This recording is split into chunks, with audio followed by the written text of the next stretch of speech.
Hello friends, कैसे हो आप। मेरा नाम है सैफ अली और मजेदार केमिस्ट्री की क्लास में आपका वेलकम है। तो फ्रेंड्स, आज हम करने जा रहे हैं क्लास नाइन्थ का चैप्टर फर्स्ट, जिसका नाम है इवेपोरेशन।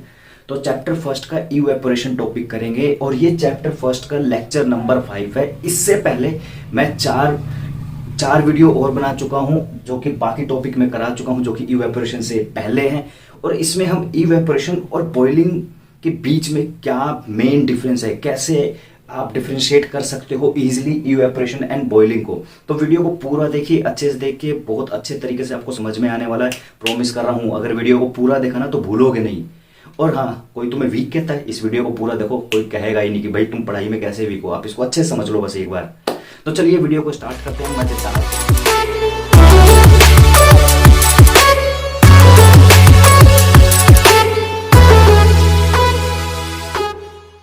तो मुझे मेरा मार्कर मिल चुका है। तो चलिए इवेपोरेशन की सबसे पहले डेफिनेशन के साथ शुरुआत करते हैं। तो होता क्या है, the process of a liquid change into its vapour below it's boiling point.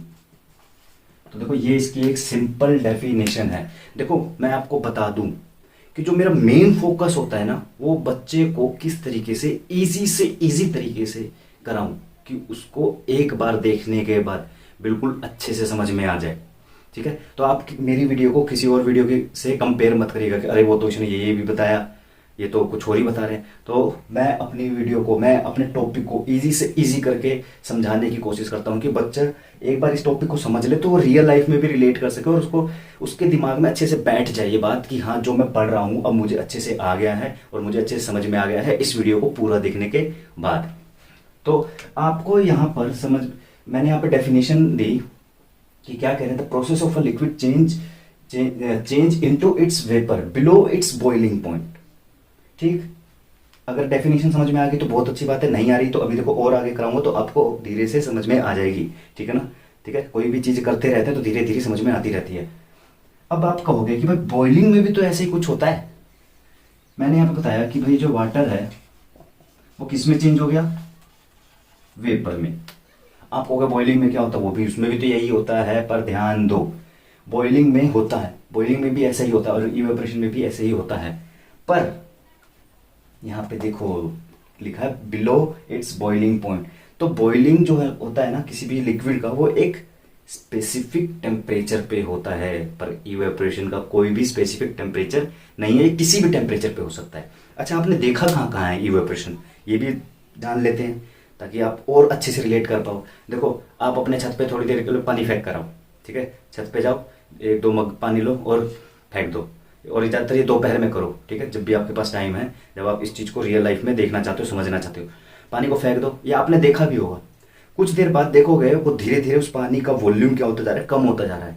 और कुछ टाइम बाद वो पानी ही खत्म हो जाएगा, वो पानी दिखेगा ही नहीं। कपड़े छत पे सुखाते हो, गीले कपड़े डालते हो, सूखे कपड़े लाते हो, उसके अंदर जो भी पानी होता है सब उड़ जाता है। समुद्र में जो नमक मिलता है वो कैसे, सारा कब सारा पानी उड़ जाता है, नीचे सिर्फ सॉल्ट बचता है। ठीक है ना, तो सारा पानी उड़ने के बाद जो सॉल्ट बचता है, तो फिर ये सब क्या है, ये सब इवेपोरेशन ऑफ वाटर की वजह से है। आ रही बात समझ में, ये सब किसकी वजह से है, इवेपोरेशन ऑफ वाटर की वजह से है। अब समझते हैं भाई इवेपोरेशन होता कैसे है। आ रही बात समझ में, डेफिनेशन बता दिया आपको, ये बता दिया कि वाटर जो लिक्विड है, वाटर मैंने स्पेसिफाई कर दिया कि हाँ, वाटर जो है वो वेपर स्टेट में चेंज हो जाता है। वो मतलब जो वाटर के जो वेपर है ना, वो गैस में जाके घुल मिल जाते हैं। ठीक, अब होता कैसे है यही समझ लो, बस बात खत्म। अब देखो, जैसे मान लो मैंने एक बीकर लिया, एक बर्तन लिया, एक लोटा लिया, एक गिलास लिया, उसमें मैंने लिक्विड डाल दिया। ठीक, अब देखो ये एक मैटर है और मैटर किससे मिलकर बने होते हैं, मॉलिक्यूल से।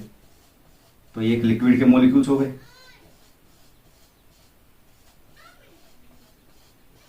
ठीक, अब ये सबसे ऊपर वाले हो गए।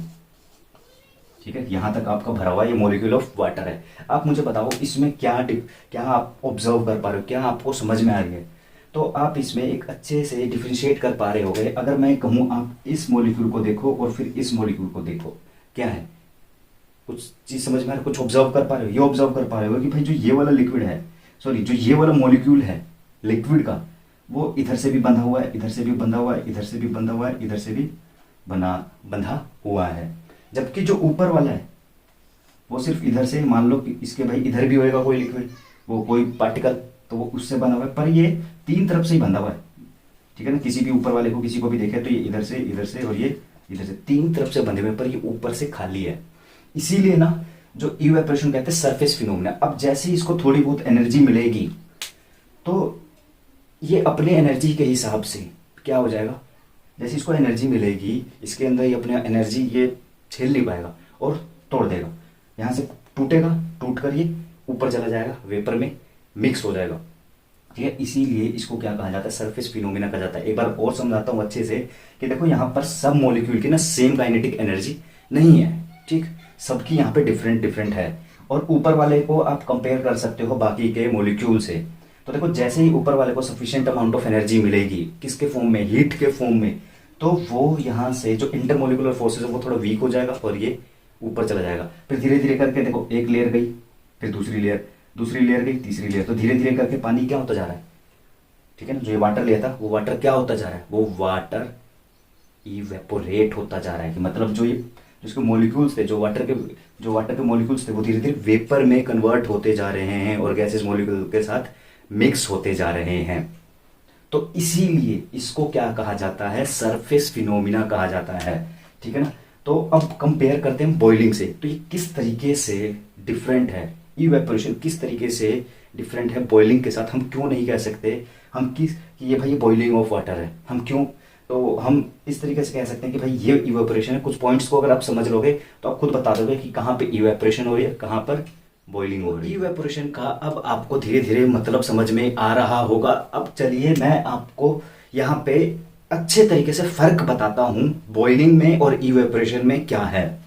तो एक तरफ लिख लेते हैं हम इवेपोरेशन। देखो कभी भी किसी का डिफरेंस बताने का तरीका यही होता है कि आप इस तरीके से करें, एक तरफ लिख ले, जिसके मतलब जो दो के बारे में डिफरेंस बताने, जिन दो के बीच में आपको डिफरेंस बताने, वो इस तरीके से करें। और क्वेश्चन आता है, ज्यादातर ये क्वेश्चन आता है कि what is the differentiate between evaporation and boiling.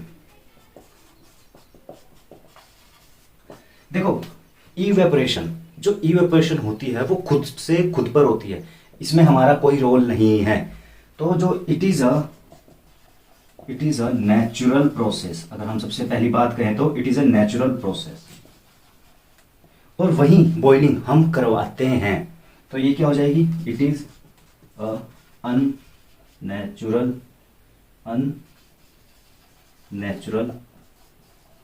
Process, ठीक।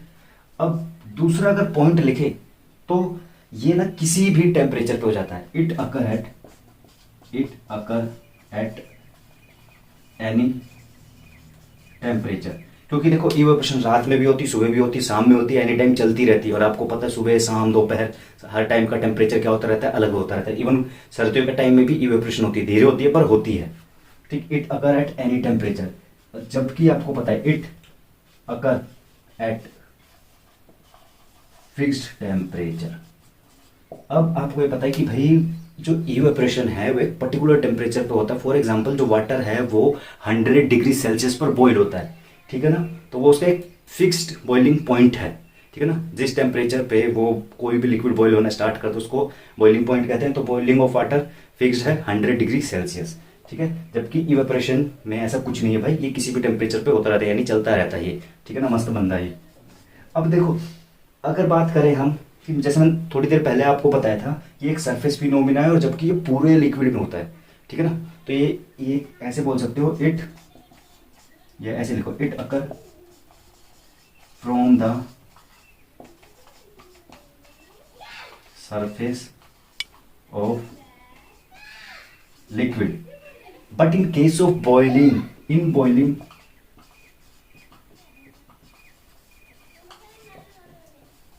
एंटायर लिक्विड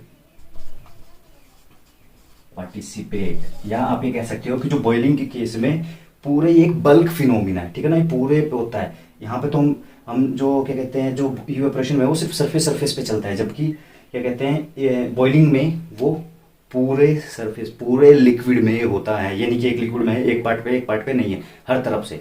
और देखो इवेपोरेशन में कभी भी आपको बबल्स नहीं दिखेंगे, जबकि आपको इसमें बबल्स भी दिखेंगे। और जो यहाँ पे एक मेन इंपॉर्टेंट है, जगह बची है, चलो कोई नहीं, जो इसमें मेन इंपॉर्टेंट है पॉइंट है वो ये है कि इट हैज़, जिस पे क्वेश्चंस भी आते बहुत ज़्यादा, इट हैज़ कूलिंग इफेक्ट। ठीक है ना, इसका क्या होता है, इवेपोरेशन का कूलिंग इफेक्ट भी होता है। वो हम नेक्स्ट वीडियो में पढ़ेंगे कि कौन कौन से किस तरीके से इवेपोरेशन की कूलिंग इफेक्ट होती है। इस वीडियो में बस हम जान लें कि भाई इवेपोरेशन और बॉइलिंग के बीच में मेन डिफरेंस क्या है। इवेपोरेट और इट, जबकि बॉइलिंग का ऐसा कुछ नहीं, it does not have cooling effect. ठीक है ना, इसकी कोई भी कूलिंग इफेक्ट नहीं है। तो ये मेन डिफरेंस था इवेपोरेशन एंड बॉइलिंग के बीच में। देखो बहुत इंपॉर्टेंट पॉइंट है ये इसके ऊपर एक क्वेश्चन तो जरूरी आता है कि differentiate between evaporation and boiling. तो अच्छे से इसको नोट कर ले, याद कर ले। देखो मैं पूरी कोशिश कर रहा हूँ कि बहुत ईजी तरीके से समझ में आए, आपको बहुत ईजी तरीके से समझा रहा हूँ ताकि आपको बहुत अच्छे से समझ में आ जाए। देखो जो मेरा मेन मोटिव है ना वीडियो बनाने का, मैंने क्यों स्टार्ट किया, क्योंकि मेरे साथ भी फील कर चुका हूँ, मेरे साथ भी गुजर चुकी है कि एक बच्चे को ना वीक इसलिए कहा जाता है क्योंकि उसको या तो समझ में नहीं आता, या उसको कोई समझा नहीं पाता, या उस दूसरे की बात को समझ नहीं पा रहा है। पर मैं इस वीडियो में पूरी कोशिश कर रहा हूँ, मैं अपनी वीडियो में पूरी कोशिश करता हूँ कि मेरे वीडियो को कोई भी किसी भी लेवल का बच्चा देखे तो उसको अच्छे से समझ में आ जाए और वो वीक ना कहलाए। ठीक है, तो मेरा मोटिव यही है, देखते हैं एक ना एक दिन तो कामयाब होएगी कि भाई पूरे जितने भी लोग देख रहे हैं, अब बोलते हुए तो अच्छा नहीं लग रहा पर हाँ बोलूँगा, इंडिया है, औकात से ऊपर की बात करते हैं, इंडिया में जितने भी बच्चे हैं वो कोई भी वीक ना कहलाए। ठीक, चलिए अब ये तो कर लिया हमने। ठीक, अब हम करते हैं कि जो इवेपोरेशन है किस किस किस फैक्टर पे डिपेंड करता है, कि कौन कौन से फैक्टर इवेपोरेशन को इफेक्ट करते हैं। ठीक, तो अब हमारा टॉपिक है फैक्टर्स अफेक्टिंग इवेपोरेशन, और इस टॉपिक के बाद इवेपोरेशन को हम अच्छे तरीके से कंप्लीट कर लेंगे। तो लिखते हैं यहाँ पे हम फैक्टर्स अफेक्टिंग इवेपोरेशन। ठीक है, तो कौन कौन से फैक्टर इवेपोरेशन को अफेक्ट करते हैं, तो सबसे पहले टेम्परेचर। ठीक है ना, ये मैं अपने हिसाब से सबसे पहले लिख रहा हूं, तुम कोई सा भी सबसे पहले लिख सकते हो। Humidity of air, wind speed and surface area. तो किस किस तरीके से ये फैक्टर इवेपोरेशन को इफेक्ट करते हैं, चलिए अच्छे तरीके से समझते हैं। ठीक है ना, आप चाहो तो नाच भी सकते हो। तो टेम्परेचर, तो देखो भाई जितनी ज़्यादा गर्मी होगी, आपने भी देखा होगा कपड़े आपके उतनी जल्दी सूखते हैं जितनी ज़्यादा तेज़ धूप होती है, तो जितनी ज़्यादा तेज़ धूप होती है तो उतने ज़्यादा टेम्परेचर भी है। ठीक है ना, सिंपल सा फंडा है, जितने सिंपल तरीके से समझोगे उतना अच्छे से समझ में आएगा, और जितने एग्जाम्पल लेके समझोगे फिर तो भूलोगे ही नहीं। तो ठीक है, तो शॉर्टकट में लिखूंगा भाई, इफ टेम्परेचर इंक्रीज, मैं शॉर्टकट में लिखता हूँ इवेपोरेशन डिक्रीज। तो टेम्परेचर को इंक्रीज करोगे तो इवेपोरेशन डिक्रीज करेंगे। अब बात करते हैं humidity of air. Humidity of air का मतलब क्या होता है, ठीक है ना, जो वाटर वेपर्स के पार्टिकल होते हैं एयर में उसको बोलते हैं ह्यूमिडिटी ऑफ। जैसे आपने बारिश के टाइम में देखा होगा कितना मॉइस्चर होता है पानी में, वो सॉरी हवा में। ठीक है ना, तो अब देखो, आप खुद सोचो कि बारिश के टाइम कपड़े जल्दी सूखते हैं कि नॉर्मल डेज में जल्दी सूखते हैं। अरे क्योंकि उस टाइम जो एयर होती है बहुत ज़्यादा ह्यूमिड होती है, किस टाइम, बारिश के टाइम। ठीक है ना, तो अगर ह्यूमिडिटी ऑफ एयर इंक्रीज होएगी तो जो इवेपोरेशन है वो क्या होएगा, डिक्रीज। ह्यूमिडिटी इंक्रीज होएगी तो जो इवेपोरेशन है वो क्या होएगा, डिक्रीज। छोटे छोटे पॉइंट इसलिए लिख रहा हूँ ताकि ये वीडियो ज़्यादा बड़ी ना हो और आपका इंटरेस्ट भी बना रहे। ठीक है ना, बहुत बच्चों तो वीडियो की लेंथ देखकर बोल लेते हैं। विंड स्पीड, हवा चलेगी, ठीक है ना, हवा जितनी तेज चलेगी इवेपोरेशन उतनी तेज होगा।